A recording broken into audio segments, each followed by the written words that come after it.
साहब, जिस तरीके से आपने चंडीगढ़ में भी देखा, खुलेआम धांधली हुई, पकड़ा गया और तमाम। और ये जो नया मुद्दा आया है कि अब इससे बड़ा प्रमाण क्या होगा कि सीधे-सीधे चुनाव आयोग जो है उसका जो रीट्वीट कर रहा है, माने उसके प्रचार-प्रसार का काम स्वयं उन्होंने हाथ में ले लिया। पहले तो ये होता था कि उनके हिसाब से अपना उनकी घोषणाएँ हो जाता था, अपना सभा-वभा लग जाती थी, सब हो जाता था, सब अपना करता था, वो मिला-खेल होता था।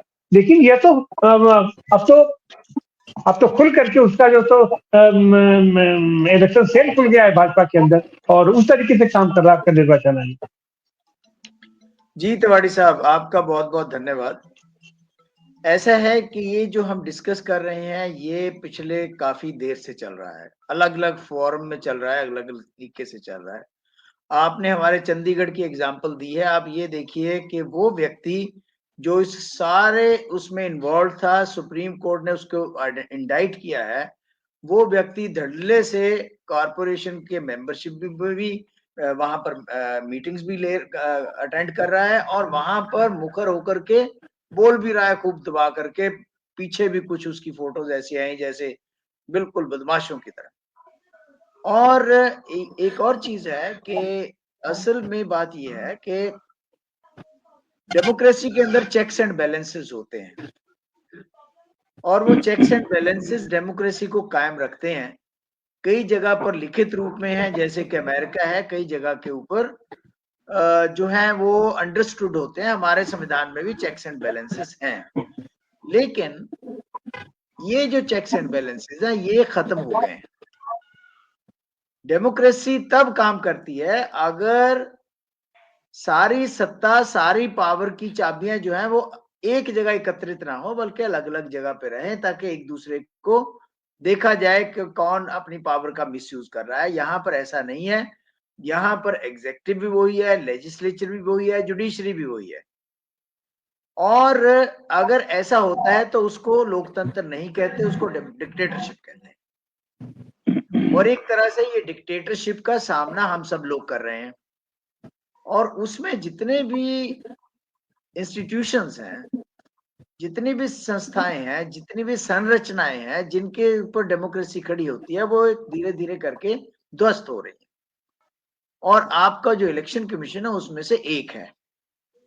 बाकी सब चीजें हम डिस्कस कर ही चुके हैं, जुडिशरी में क्या हो रहा है, कार्यपालिका और न्यायपालिका किस तरह से वो कर रही है। लेकिन जो इलेक्शन कमीशन का तो शरेआम उसकी अपॉइंटमेंट जो है, जिससे इलेक्शन कमीशन की निष्पक्षता जो है वो सुनिश्चित हो सकती है, जब वही आपने अपने कब्जे में कर ली हो तो पीछे रह क्या गया। जब एक इलेक्शन कमिश्नर को आप with in a day resign करवा के आईएएस से उसके बाद फाइल उसकी पूरी कंप्लीट करके राष्ट्रपति से अनुमति लेकर के अपॉइंटमेंट भी हो जाती है शाम तक, तो ऐसे व्यक्ति से आप ये अपेक्षा नहीं रख सकते कि वो न्यूट्रल होकर के काम करेगा। इलेक्शन कमीशन की न्यूट्रलिटी पर संदेह कल भी था, आज भी है और रहेगा, जब तक हम सब लोग मिलकर के और जो स्टेक होल्डर हैं लोकतंत्र के अंदर, वो राजनीतिक दल भी हैं, वो एनजीओ भी हैं, वो व्यक्ति भी हैं, वो सब मिलकर के सड़क पर इसका विरोध नहीं करेंगे। संसद में तो आप कुछ कर नहीं सकते, क्योंकि वहां पर वो बिना आपसे बोले, बिना आपसे अनुमति लिए वो अपना पास कर देते हैं, बिल कानून पास कर देते हैं। वो कहते हो गया जी, वॉइस वोट से हो गया। तो वहां से क्यों? क्योंकि दोनों कुर्सियां जो है, अध्यक्ष की राज्यसभा में और स्पीकर की लोकसभा में, वो आपके कब्जे में है। वो आपको बोलने भी नहीं देंगे, अगर ज्यादा शोर मचाएंगे आपको निकाल भी दिया जाएगा, उसके बाद पास करवा लेंगे। तो ये चीज इसकी वजह से जब तक सड़क पर ये चीज नजर नहीं आती, ये जो आप कह रहे हैं कि ट्वीट कर दिया उन्होंने, उससे पहले भी एक बार हुआ कि अभी इलेक्शन घोषित नहीं हुआ था कि बीजेपी के मीडिया सेल से आवाजें आने लग गई थी, बल्कि प्रेस कॉन्फ्रेंस में आवाजें आने लगी कि फलाने दिन को इलेक्शन होगा, फलाने दिन को ये होगा। वो सारा कुछ, क्योंकि वो प्रोग्राम जो है वो सारा वहीं से लिख करके आता है। इलेक्शन कमीशन केवल घोषणा करता है, सिर्फ वो फेस है। अदरवाइज इलेक्शन कमीशन की कोई वो जिसको कहते हैं ऑथेंटिसिटी भी नहीं है, उसकी विश्वसनीयता जो है वो भी तकरीबन खत्म हो चुकी है। आप एक को एक बड़ी इंटरेस्टिंग बात बताता हूँ कि जितने भी ये जो आपकी फंडिंग है, फंडिंग का सारा भंडा फूट चुका है। किस तरह से फंडिंग हो रही है, कॉर्पोरेट फंडिंग जो हो रही है, कॉर्पोरेट को उसके बदले में कितना फायदा पहुंचाया जा रहा है, ये भी हमें पता है। लेकिन अभी रिसेंटली ये जो इलेक्शन हुआ, जहां इलेक्शन हुआ उसी समय ये बात कह दी उन्होंने, सेंट्रल गवर्नमेंट ने, एमएचए ने, कि भी केजरीवाल को खालिस्तानियों से खतरा है। इसलिए पंजाब की जो पुलिस है वो केजरीवाल की सुरक्षा से हटाई जा रही है। सारी पुलिस जो है वो किसकी होगी, एमएचए, क्योंकि Z+ सिक्योरिटी है, Z+ सिक्योरिटी में सारी सेंट्रल पुलिस होती है।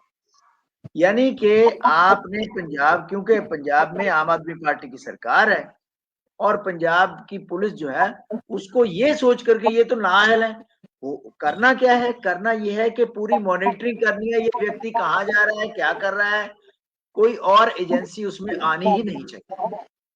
तो वो कर दिया गया है। अब आप उसको क्या कहेंगे? हमने कहा कि भी पंजाब का सीएम जो है, जो होम मिनिस्टर भी है उसका, वो उसको बयान करना चाहिए, ये इसकी विरोधता करनी चाहिए, लेकिन कुछ नहीं हो रहा है। क्योंकि हर हर हर चाहे सीएम हो, चाहे अपोजिशन पार्टीज हो, वो फंसी हुई नजर आ रही हैं। फंसी हुई कैसे है कि कोई सुनने के लिए तैयार ही नहीं है। एजेंसियां सारी वही उनका राग अलाप रही हैं।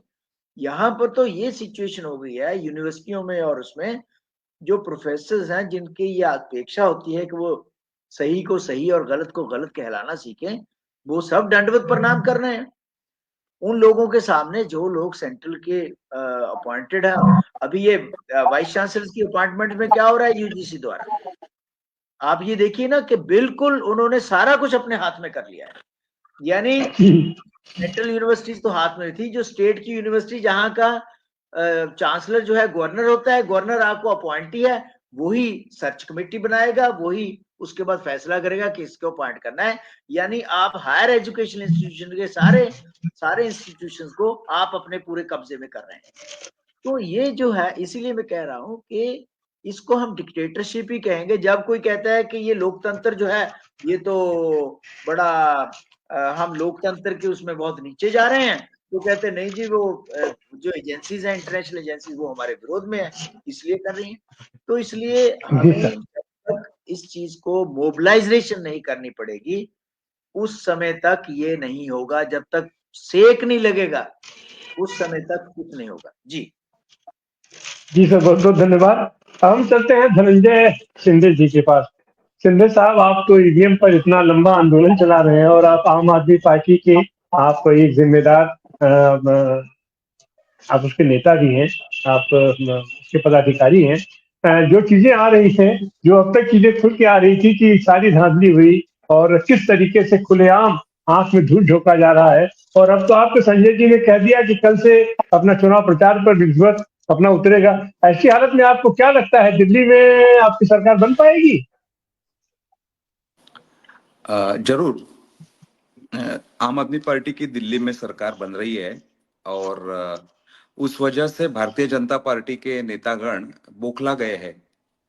और आप देख रहे हो कि वो प्रचार कैसे कर रहे हैं, तो मतलब गाली गलौज करके प्रचार कर रहे हैं भारतीय जनता पार्टी के लोग। और इसीलिए हम भारतीय जनता पार्टी का नाम भी बदल बदल दिया है, हम उनको गाली गलौज पार्टी बोलते हैं।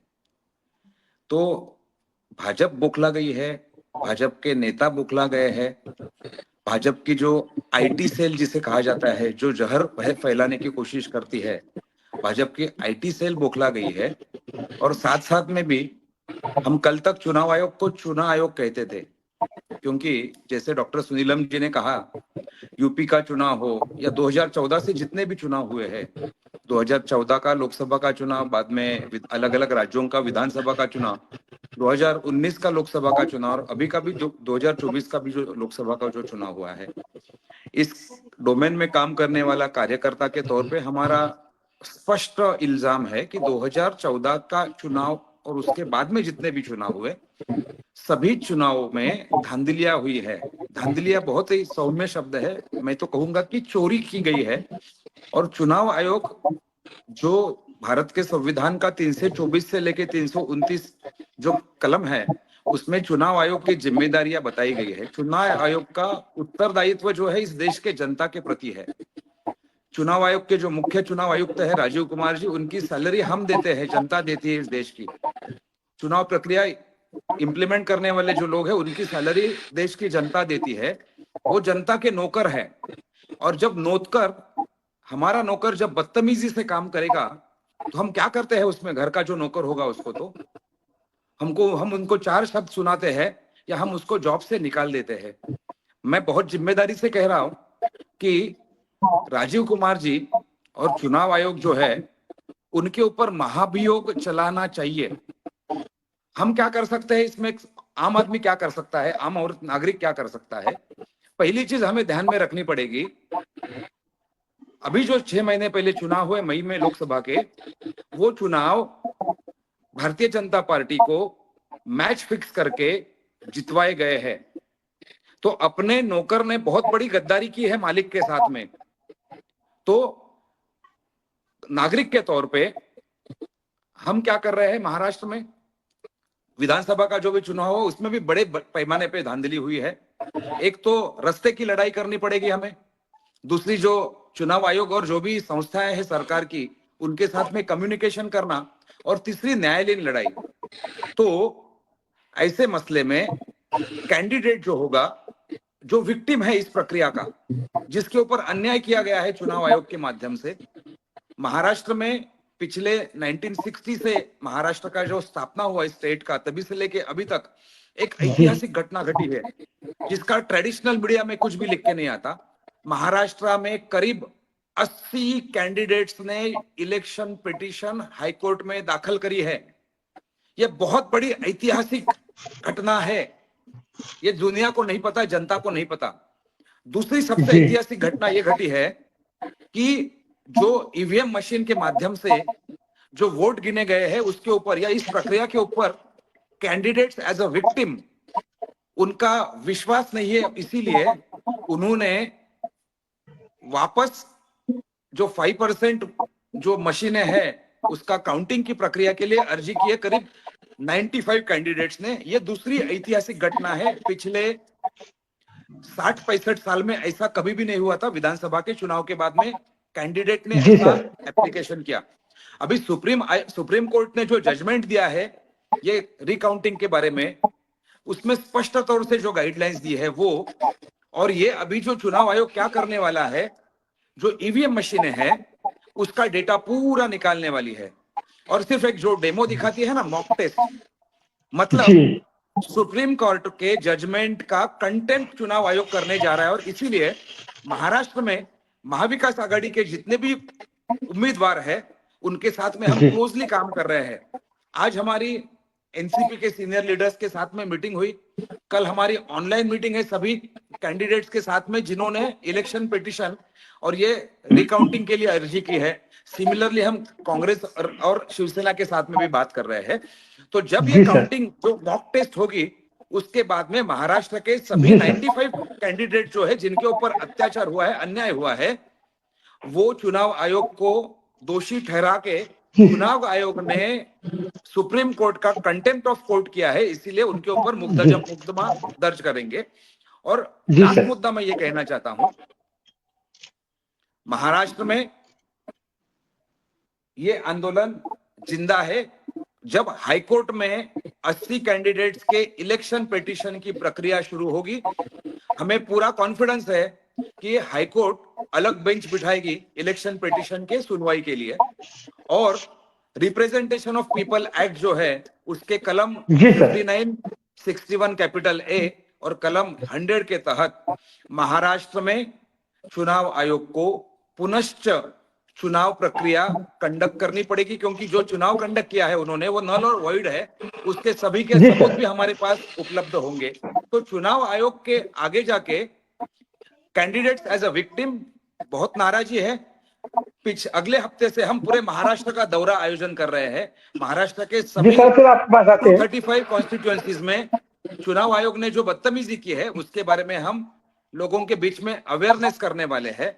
और यही आंदोलन आगे जाके कुछ महीनों के बाद में चुनाव आयोग के मुख्य कार्यालय में महाराष्ट्र में हम एक बहुत बड़ा मोर्चा लेके जाने वाले हैं, क्योंकि हमारा नौकर है चुनाव आयोग जी सर। और नौकर ने बहुत बदतमीजी की है, तो उसको जी मालिक क्या कर सर। सकता है, जनता क्या कर सकती है, वो दिखाने का समय आ गया है। जी सर, बहुत बहुत धन्यवाद। अब हम एक बार फिर चलेंगे डॉक्टर सलीम साहब के पास। ये सलीम साहब, अभी आपने शिंदे जी का दर्द देखा, और शिंदे जी का दर्द आम आदमी पार्टी का दर्द है। शिंदे जी का ही दर्द भारतीय कम्युनिस्ट पार्टी का भी है। शिंदे जी का ही दर्द तमाम पॉलिटिकल पार्टियों का है और पूरे इंडिया गठबंधन के सारे घटक दलों का है। लेकिन आप सारा मोर्चा निकालिए, आपके सामने जो दैत्य खड़ा है, उससे असली लड़ाई तो लोकतांत्रिक तरीके से संसद में होगी, सदन में होगी, जनता के बीच होगी। जनता के बीच सड़क पर आप सब लोग इकट्ठा होकर के आ नहीं रहे हो। फुटकर आओगे तो जाहिर सी बात है कि फुटकर आओगे तो आप मसल दिए जाओगे। किसी की इतनी ताकत नहीं है कि वो इस महान दैत्य से डर सके। तो यह जो हम लोग अपना मीडिया में अपना बैठ करके, या अपना सारे दल अपने अपने दफ्तरों में बैठ करके उसके सारे अपना सारे कार्यकर्ता उसके दुखी हो रहे हैं, तो आखिर इसका समाधान क्या है? अब तो जो चीजें सामने दिखाई पड़ रही है, संजय जी तो कह रहे हैं कि ये निर्वाचन आयोग अब उनका बाकायदे सेल बन के, और हम तो बहुत दिनों से कह रहे हैं कि आने वाले दिनों में अब चुनाव की जरूरतें नहीं पड़ेगी। निर्वाचन आयोग से सर्टिफिकेट डायरेक्ट आ जाएगा कि इतने इतने लोग निर्वाचित होकर के घोषित हो गए। अब क्या हम लोग वह दिन भी आने वाला है? और उसके पहले ये जो राजनीतिक दलों का अपना संकट है, खास करके जो तथाकथित इंडिया गठबंधन बना था, जिसके अंदर अपने गिरीश जी के साथ भी है और अपना तमाम लोग अलग अलग दल करते हैं, क्या इसमें एकजुट होकर के कुछ संघर्ष की में ये भूमिका बन पाएगी? आप क्या देखते हैं, कैसा मुकाबला होगा? देखिए, इसका ताल्लुक ये जो चुनाव आप आयोग गिरीश का जी अपने मामला म्यूट कर लीजिए, गिरीश जी अपने म्यूट कर लीजिए। म्यूट है, अनम्यूट है, आवाज ही आ रही है। नहीं, आपकी आवाज आ रही है, गिरीश जी से कह रहा हूँ कि और आप अपना म्यूट कर लीजिए, किसी खुला रहता है जिसको आती है। जी, आप बोले जी साहब। जो चुनाव आयोग का मामला है, ये किसी कोई पॉलिटिकल मामला नहीं। देखिए, बीजेपी ने चुनाव आयोग को और दूसरी संस्थाओं को पिंजरे का तोता बनाया, और इसको तो बहुत खास तौर पर बनाया। इसके लिए उसने ये किया कि इसके गठन में जो चीफ जस्टिस थे उनको निकाल के बाहर कर दिया, और फिर ये कि अब अपनी मर्जी के लोग आएंगे, और अगर बीच में उनकी कहीं अंतरात्मा जागे तो उसके लिए भी लाहौती साहब को इन्होंने सजा देके जो है वो ये बता दिया कि देखो, अगर तुम जो है वो हमारी आज्ञा का पालन नहीं करोगे तो हम जो है वो आपको के ऊपर ईडी भेज देंगे। इसलिए कि जिस दिन लाहौती साहब ने डिसएग्रीमेंट किया, उसी दिन उनकी बीवी का अकाउंट चेक होने लगा, और उसके बाद फिर जो है वो उनको विदेश में भेज दिया गया, और जो दूसरे लोग इनकी चाकरी करते हैं, इनके आगे दुम हिलाते हैं, उनको गवर्नर बना दिया गया। तो एक खास प्लानिंग के तहत जो है वो चुनाव आयोग को इस तरह से बनाया गया है, और अगर आप एक पिंजरे के तोते को ठीक ठाक प्रैक्टिस देंगे तो फिर वो मिट्ठू मियाँ ही करेगा, तो इसमें कोई ताज्जुब की बात नहीं। अब एक सवाल यह है कि बीजेपी ऐसा क्यों कर रही है? बीजेपी के पास आरएसएस है, 100 साल का तजर्बा है आरएसएस को, बीजेपी के पास इतने सारे लोग हैं, इतनी विचारधारा है, और मोदी जैसा कैरिस्मेटिक लीडर है, और सारा मीडिया है। तो इसके बावजूद इनको जो है वो चुनाव आयोग को तोते का पिंजरा बनाने की जरूरत क्यों पड़ी? ये सवाल हमको सोचना चाहिए, और इसी में हमारे लिए जो है वो उम्मीद की किरण। देखिए, जो टीम मजबूत होती है उसको कभी भी अंपायर को अपने साथ मिलाने की जरूरत नहीं पड़ती। वही टीम अंपायर को या रेफरी को अपने साथ मिलाती है जिसको ये लगता है कि हमारे जीतने की फेयर गेम में हम नहीं जीत सकते। अगर अंपायर जो है वो निष्पक्ष होगा तो हम मैच हार जाएंगे। तो बीजेपी आज तक बीजेपी जानती है कि उसके अंदर फेयर इलेक्शन जीतने की ताकत नहीं है। आज भी उसके पास इस मुल्क के लोगों का जन समर्थन नहीं है और वो सीधे सीधे मुकाबला करके नहीं जीत सकती, इसलिए उसको ये सारी चीजों की जरूरत पड़ती है जिसको कि हम 1 घंटे से डिस्कस कर रहे हैं। चुनाव आयोग के जरिए से चीटिंग करवाने की जरूरत पड़ती है। अब सवाल ये है कि ये जो लोग हैं जो बीजेपी जिनसे डरती है और बीजेपी को जिनसे ये अंदेशा है कि ये लोग हमको सत्ता से निकाल देंगे और हम सत्ता से निकलेंगे तो हमको जेल जाना पड़ेगा इसलिए कि हमने ऐसे ऐसे कारनामे करके रखे हुए हैं, तो अपने आप को जेल जाने से बचाने के लिए और सत्ता का उपभोग करने के लिए उनको ये सारे पिंजरे के तोतों की जरूरत पड़ती है और ये पिंजरे के तोते उन्होंने पाले हुए हैं और इनको जो है वो काम ले रही है। अब हमको जो सिविल सोसाइटी है या जो राजनीतिक पक्ष है उनका काम मेरे ख्याल में ये है कि ये जो जन समर्थन है बीजेपी के खिलाफ इसको एक लहर बनाए, इसको ज्यादा से ज्यादा मजबूत करें, इसलिए कि चुनाव आयोग की चीटिंग की एक लिमिट, मैं ऐसा समझता हूं कि वो एकदम से 10% को 90% नहीं कर सकता, 40% को 45% कर सकता है, 45% को 50% कर सकता है। लेकिन अगर जो ये जनता है, देश की जनता, अगर वो ये फैसला कर ले कि हम बीजेपी को जो है वो 20% से ज्यादा वोट नहीं देंगे, तो फिर ये चुनाव आयोग उल्टा लटक जाए और बीजेपी और आरएसएस जो मर्जी है कर ले, इनको सत्ता से जाना पड़ेगा। सर सलीम साहब, आपने कहा कि सब जनता कर देगी। जब सब जनता ही कर देगी तो इन राजनीतिक दलों की क्या आवश्यकता है? अब हम